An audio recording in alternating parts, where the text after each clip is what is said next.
Ngayong araw po ay nasa ika-4 na araw na no, ng impeachment trial laban po kay VP Sara Duterte. Siguro maganda mapag-usapan natin itong usapin ng assassination plot di umano at ang binabagit ho rito ay base po sa kahulugan ay assassination plot is a premeditated and secret plan to murder a prominent public figure, such as a political leader, monarch, or celebrity, usually for political, ideological, or financial motives. Yun po ang kahulugan ng binabanggit na asasinasyon o tangkang paggurgur sa isang prominente na tao, mga kababayan.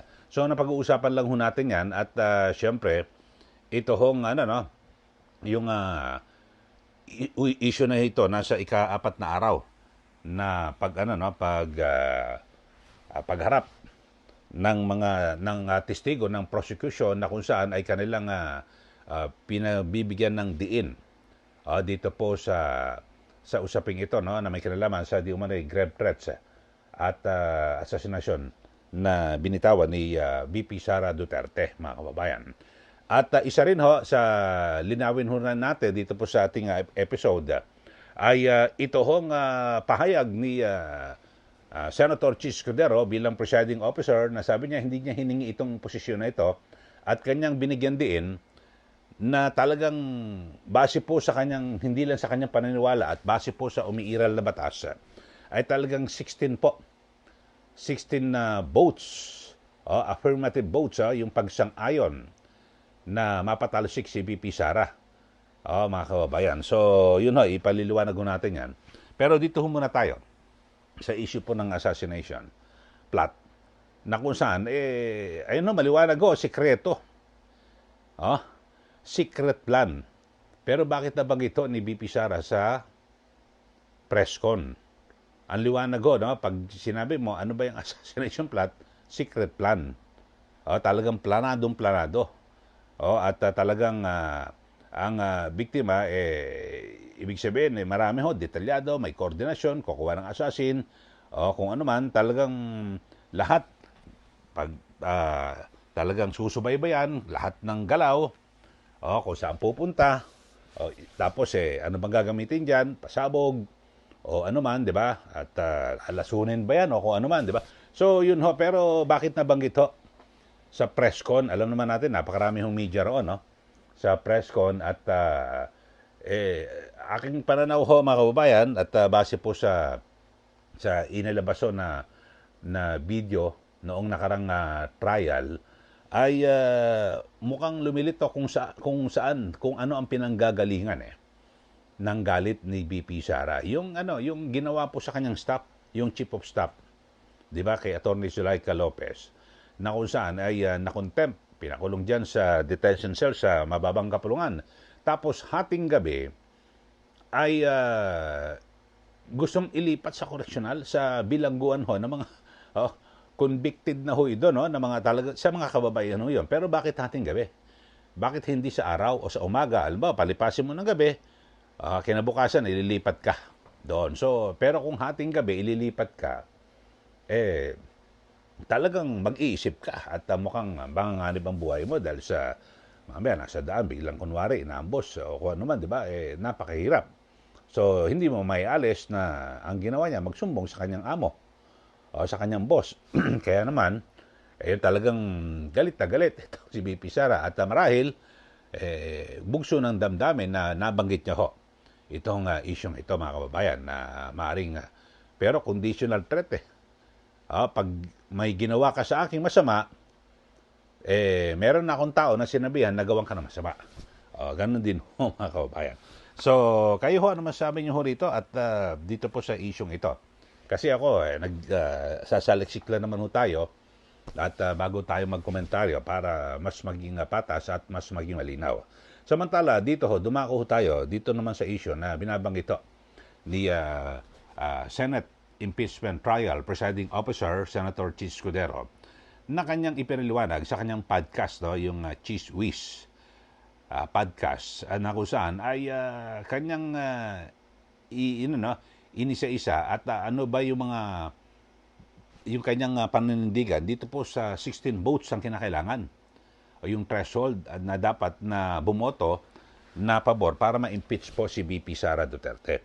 Panoorin ho natin, mga kababayan, itong pahayag ni Senator Judge Presiding Officer Chis Escudero sa kanyang podcast. Kasunduan niyo po ba ang conviction threshold ng 16 votes sa ibang senador? Posible bang mabago ito? Hindi namin pinagkasunduan. Hindi ko pinagpapaalam ang aking anuman ang sasabihin ko, ang talumpating bibigay ko. Gayon din naman ang ibang senador. Hindi naman sila nagpapaalam sa akin ang sasabihin nila bago nila sabihin. Subalit may nakausap akong ilang mga senador kaugnay dito at sang-ayon sila sa aking posisyon. Sa katunayan, liliwanagin ko, hindi ko ito posisyon. Ito ang umiiral na batas sa ngayon. Base sa probisyon ng konstitusyon, base sa desisyon ng Korte Suprema sa Bayan versus Zamora, maliwanag yung paliwanag ng Korte Suprema doon. Ano ba ang sitwasyon ng Senado sa ngayon? Merong 21 senador, 2 ang nakapiit, ang isa ay hindi matagpuan. Yung kaso sa Bayan versus Zamora, klaro't maliwanag na 23 lamang ang senador dahil si dating Vice President, dating President, dating Senator Gloria Macapagal Arroyo ay nahalal bilang Vice President noong 1998. So klarong 23 lang. Walang nakapiit, walang nawawala, walang nagtatago,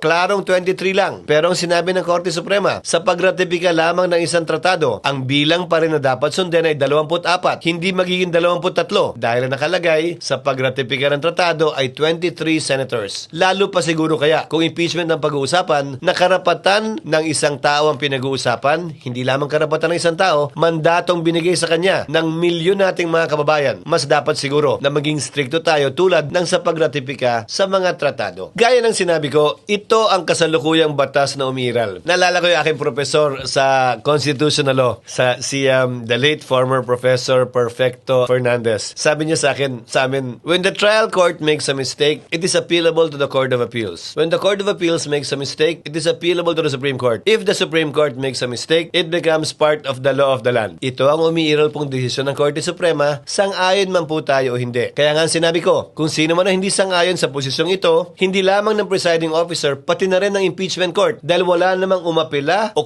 naghahanap ng rekonsiderasyon sa aking pasya at sinabi, may pagkakataon silang iakyat ito sa Korte Suprema dahil justiciable controversy na ito. Depende siyempre sa pagpapasa ng Korte Suprema din, sa palagay ko pwede nang iakyat at hinug ito. Bakit ko sinasabi ito? Ang impeachment process ay highly political. Klaro naman po, hindi ba? Na may magkabilang panig na magkaiba ang sinusulong. Pabor o kontra man sa impeachment, pabor o kontra man sa nasasakdal. Hindi ba dapat lamang na kapag natapos ang impeachment, tapos na rin ang gulo, away at bangayan? Impeachment ang proseso para tumuldok dito sa prosesong ito. Ang pangit naman at ang lungkot, kung matapos namin magdesisyon na may 14 o 15 boto, dun pa lamang mag-aaway-away uli, ay convicted, ay acquitted, dahil magkaiba sila ng pananaw. Sana kung sakasakali, mapagpasahan ito ng Korte Suprema kung may aakyat man sa Korte Suprema, bago pa man magkaroon ng pinal na kapasahan ng Senado, para hindi na tayo magsimula muli sa pinagsimula natin, na may gulo, may away, at may bangayan. Sana ito impeachment process, sino man ang manalo, sino man ang magwagi, maging tuldok na kaugnay sa bangayan, away, hindi pagkakaunawaan, at mga akusasyon laban kanino man upang ito'y mapaliwanag.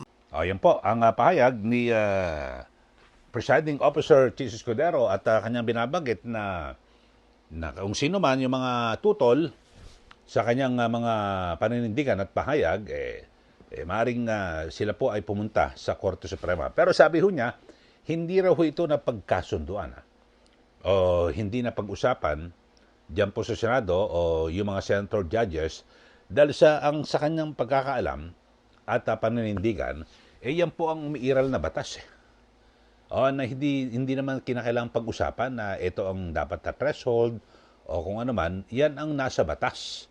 Meron nga binabanggit siya noon na yung kaso sa Supreme Court na kung saan ay yung sa tratado lang ho, no? Kasi si nooy Senator Gloria Macapagal Arroyo, naging vice presidente, 23 na lang pinagbasihan, pero sabi ng Supreme Court sa mga treaty dapat kung 24. Yung treaty lang po yun. Mas lalo na ho rito, sabi nga ng Senator Chis, mas lalo na rito sa impeachment. Kasi ibang usapan ho rito At yung kapalaran ho at yung posisyon po ng Vice Presidente ang pinag-uusapan, ang ibig sabihin niya rito, mas mabigat ho ito. Di po ba? So, yun po mga kababayan ang binabanggit at paliwanag. At narinig ko rin, napanood ko rin yung naging pahayag ni retired Supreme Court Adolf Ascuna na talagang 16 votes ho ang kinakailangan para mapatalsik itong si VP Sara Duterte. So, ewan ko lang ho ngayon at yung iba siguro na nahihimik na sa mga nakaraan kasi 'di ba yung iba-iba ho ng mga pananaw, 'di ba? Sila Congresswoman Luistro, sabi nila dapat mas may baba kung yung tatlo ay wala. Dalawa na ho nakakulong ngayon, no? Si Senator Marcoleta, Senator Jinggoy, tapos si Senator Bato de la Rosa ay nagtatago. So, yung tatlo wala. So, 21 na lang ang posisyon ni Congresswoman Jerbil Luistro pagbabasihan yung 21 na lang. At mas matindi ho yung kay Congressman Joel Chua. Ang sabi niya, kung sino lang yung present sa impeachment trial, yun lang pagbabasihan, kung yun lang mga dapat bumoto. So, yun po. Pero maliwanag sa saligang batas sabi ho ni Senator Chis, hindi, yan ang nakasulat nasusulat sa ating konstitusyon na kinakailangan ang basihan lagi ng bilang ay 24. So siguro pinakamainam ho dyan mga kababayan maglabas ulit ng ruling ang Korte Suprema para matapos na ho yan mga kababayan at pinakamaganda rin ho na siguro ay yung iba pa mga issue pagsabay-sabay na nailabas yung petisyon ni Senator Alan Peter Cayetano, yung June 3 na ginawa po ng grupo ho ni Ping Lacson at Tito Soto na kung saan ay 'di ba kahit 12 lang ho sila idineklara na lang sila ay mayorya. Diyan po sa Senado. Tapos 'di ba nagkaroon po ng kaguluhan tapos nung umpisa talagang kitang-kita mo noon na duda ho sila na talagang 12 lang Kaya nga inilik ho nila noon si Senator Win Gatchalian bilang Senate President pro tempore, hindi agad diretsong Senate President. Tapos kalaunan matapos po mga ilang araw, biglang ang ginagawa ng katwiran, hindi kinilala na sila ng Malacanang at ng House of Representatives. Natural kilala sila ng Malacanang, kaalyado nila di po ba? So, lahat, hindi ho nasa batas na kapag kinilala ka ng Malacanang, legal na. Hindi po, di ba? Kinakailangan talaga simple majority. Kaya ang ginagawa, sila ho mismo aminado, no? Bagamat hindi po nila ibinubunyag, inaamin sa publiko, pero sila ho mismo alam nila na mali Bakit to? Bakit ho pinilit nila na talaga makapag-recruit na pang-13? Di ba, Senator Joel Villanueva? So, yun po ang nagselyo para talagang wala hong kapalag-palag. Kasi alam din ho nila na talagang 13 ang kailangan. So, illegal ho yung, yung Junri na 12 lang sila nung mag-take over. Kasi alam nila na 13. Kasi kung naniniwala sila na legal yung 12, bakit kinakailangan pang mag-recruit ng isa pa para maging 13? Di ba? So, maliwanag ho mga kababayan na talagang may nalabago sila roon. Pero dito, balikan natin, sinasabi ng Senator Chis Escudero na talagang yan po ang yung mga nasa batas at nasusulat po. Kasi bilang abogado ho, mga kababayan, at maaring nagitla o nagulat ho yung kanyang mga kasama sa Senado. Pero sabi ho ni Senator Chis, meron din daw ho ng mga senador na sang-ayon sa kanyang paninindigan at opinion o pahayag na 16 talaga ang kinakailangan. Pero yung iba naman na alam mo naman na talagang hindi natin masabi kung talagang sila ho ba ay kakampi ng bayan o kakampi ng katotohanan, dapat sa totoo lang. Dapat ho kung ano ang nasa batas, yun po ang sinusunod. Di po ba? Hindi yung dahil sa parang yan ay hindi papabor sa administrasyon, ay hindi. Hindi yan. Dapat hindi 16 votes. Hindi dapat 16 yung threshold. May mga ganun ho mga kababayan talagang napakahirap. Ano man ang kulay, politika ng isang senador na sila po ay magiging hukom na rin, senator judge na ho sila, dapat ho umiiral po ang batas. Yung iba ho, nagmamalinis pa na sa, nako, kesyo, yung iba naman, kitang-kita. Wag na ho tayo magmalinis kasi talaga naman ngayon, alam na ho ng publiko na sino ho ba yung mga, sabihin natin, kaalyado ng Pangulo o ng Malacanang. O, alam naman natin, at syempre, alam din naman natin kung sino ang kaalyado ng Vice Presidente. So, yun ho, mga kababayan. At ngayon, ang takbo ho ng pagninig o yung paglilitis, dalawa ho ang korte ho yan impeachment court at yung korte rin no, ng public opinion. Dalawa ho yan ang kinakailangang kumbinsihin Kumbinsihin mo yung mga senator judges tapos yung opinion ho ng publiko. Pero alam nyo ho, mga kababayan, lalo na po sa mga senador, na inaalagaan ho nila yung kanilang imahe, na paminsan-minsan talagang hanggat maaari, ayaw nilang masabi na kampi sila sa administrasyon o kung ano man, at medyo magmamalinis pa ang ilan dyan.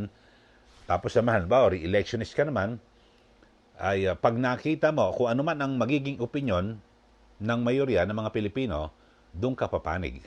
Kahit nasabi mali o tama, basta doon ka. Bakit? Kasi inaalagaan mo yung iyong imahe at lalo't kung ikaw ay re-electionist, talagang mag-iisip ka na mabuti. Di po ba? So, yun lang ho yun mga kababayan. Kaya ito hong impeachment na ito, trial, ay politika ho ito. Ang pinakamaganda ho, ilabas nyo na lahat ng mga ebidensya tapos magbotohan na kagad para tapos na ho. At para wag na hong tumagal, ito hong impeachment trial na ito, 92 trial days. O, tagal ho, mga kababayan, no, na ating bubunuin.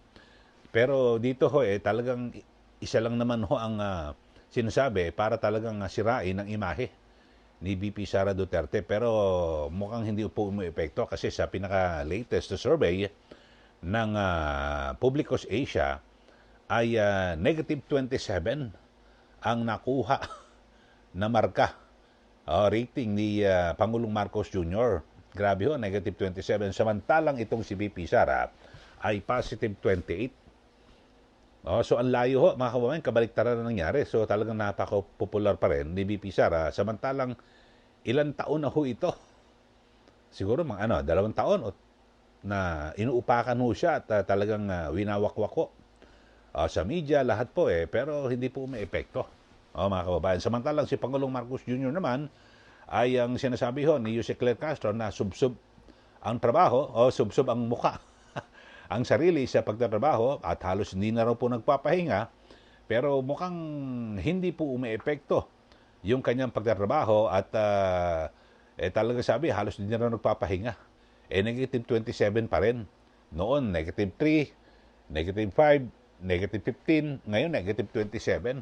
So lalong lumalala ang sitwasyon. Ano ba yan? Ano bang klaseng trabaho ginagawa ng Pangulo? Di po ba? Okay, sige. Kayo po, ano po masasabi nyo rito sa ating pinag-uusapan? At yung kanina, ang binabanggit ko, yung unang pambungad, yung assassination plot, nakalagay ko ron, ang pinaka-meaning, i-google nyo lang ho, sikreto ho ito at pinagplanuhan. Pero bakit nabanggit ho ni VP Sara sa presscon? So hindi ito talaga pinagplanuhan. Kasi pag ganyan talagang hindi ka marinig na magsasalita, di po ba? At yung kay Senator Chis Escudero, sabi niya ay hindi niya raw hiningi yung kanyang ang posisyon niya bilang presiding officer at kanyang nilinaw na 16 talaga ang kinakailangang boto. Dahil sa hindi po niya opinion yan, kundi yan po ang nasusulat sa ating saligang batas. Okay, bigyan na po kayo ng comment dito po sa ating channel. Sa mga bago lang po, subscribe na po kayo at huwag niyo rin po kalimutan na i-like at i-share. Sundan niyo rin po yung aking Facebook page, Ka Eli Saludar, at yung aking pinaka-main na account ay Eli Saludar. Maraming salamat. Muli, ito po si Ka Eli. Magandang araw po sa ating lahat.